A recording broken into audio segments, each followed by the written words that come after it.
అందరికీ నమస్కారం అండి. అందరూ ఎలా ఉన్నారు? బాగున్నారా? నిన్న శ్రావణ మంగళవారం కండి. శ్రావణ మంగళవారము రాముల వారి గుళ్ళో అమ్మవారికి ప్రత్యేకంగా విశేష కుంకుమార్చన చేశారండి. సో అదే ఈరోజు వీడియో అండి, చూడండి. నిన్న మంగళవారం సందర్భంగా మా అమ్మగారు అక్కడికి వచ్చిన ముత్తైదువులందరికీ పసుపు కుంకుమ రవిక పెట్టారండి. అది కూడా ఉంది ఇందులోనే, చూడండి. కుంకుమ పూజ అంత బాగా జరిగిందో. తర్వాత అమ్మ వాళ్ళకి ఏమిచ్చింది అనేది కూడా ఈ వీడియోలో ఉందండి. చిట్టి గాజుల దండ తెలుసు కదండి, ఇప్పుడు అందరూ అమ్మవార్లకి వేస్తున్నారు.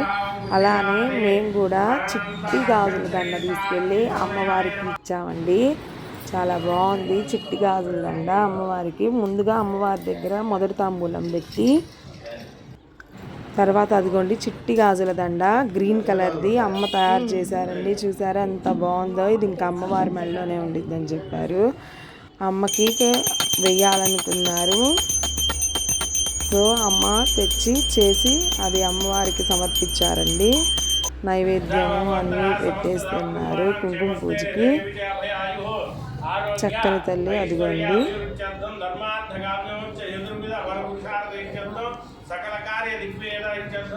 జాకెట్ గుడ్డ, పసుపు కుంకుమ, గాజులు, పండు, తాంబూలము, దక్షిణతో సహా ఇచ్చారండి అమ్మగారు. మొత్తం 8 మంది ముత్తైదువులు అయ్యారు. 8 మందికి ఇచ్చారు.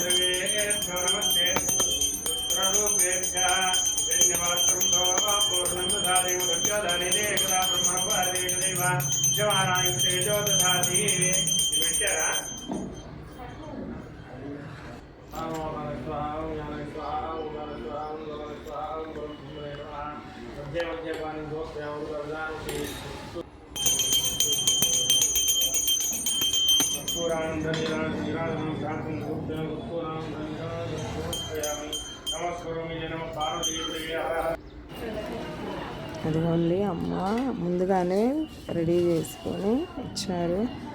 అమ్మగారికి చాలా ఆనందం అనిపించిందంట.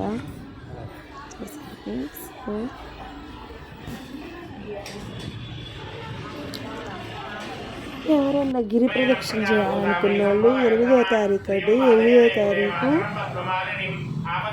సాయంత్రము గిరి ప్రదక్షిణ, పౌర్ణమి గిరి ప్రదక్షిణ. పక్క రోజు 9వ తారీఖు శ్రవణ నక్షత్రం సందర్భంగా, స్వామివారి జన్మ నక్షత్రం శ్రవణ నక్షత్రం సందర్భంగా ఉదయాన్నే అండి గోశాల నుంచి బయలుదేరిద్ది. ఎవరికైనా ఇంట్రెస్ట్ తప్పకుండా రండి. థ్యాంక్ యూ అండి. ఇదిగోండి అమ్మవారికి పూజ చేసిన కుంకుమ ఉంది కదండి. ఎందుకంటే అక్కడ శ్రీచక్రం ఉందండి, అన్ని గుళ్ళల్లో ఉండదు, కానీ రాముల వారి గుళ్ళో ఉన్నారండి శ్రీచక్రం. శ్రీచక్రానికి ఒక్క బ్రాహ్మణులే చేయాలి, అది కూడా మగవారే చేయాలంట. సో అందువల్ల ఆడవాళ్ళందరూ గిన్నెలో కుంకుమ పెట్టుకొని, కుంకుమ ఈ ప్లేట్లో పెట్టుకొని అంతా అయిన తర్వాత సహస్రనామాలు తర్వాత వాళ్ళకి ఇస్తే పంతులు గారు వేస్తాను అది తీసుకొని అమ్మవారి దగ్గర పెట్టారండి. ఇది లాస్ట్ రోజు, అంటే శ్రావణ మాసం అంతా అయిపోయింది కదండి, శుక్రవారాలు మంగళవారం. అప్పుడు తర్వాత వచ్చిన ముత్తైదువులందరికీ ఆ కుంకుమని ప్రసాదంగా ఇస్తారన్నారండి. Thank you for watching.